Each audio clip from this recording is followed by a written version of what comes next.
Layer height refers to the thickness of each individual layer of material deposited during the printing process. It is one of the key factors that influence the quality and strength and speed of the print.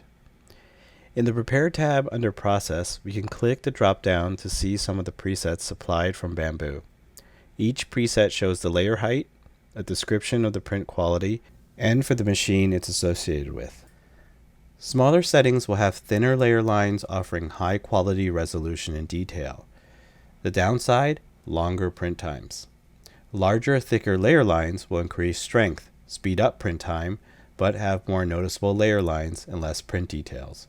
When in doubt, choose 1.6 millimeters or 0.2 millimeters standard as a good place to start.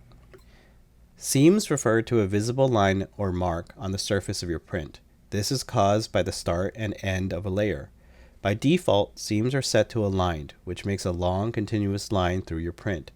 You can also change your seam settings under the Prepare tab under Seams. Nearest will hide your seams to the closest edge, great for models that have corners. Back will put your seam on the back of your model based on the positioning of the model on the build plate. Random, which will break up the line and scatter the start and end points of a layer. For a more custom positioning, you can use the Seam tool in the toolbar above your model and paint exactly where you want your seams to be. In our next video, we will discuss the strength of your prints with infills and wall loops.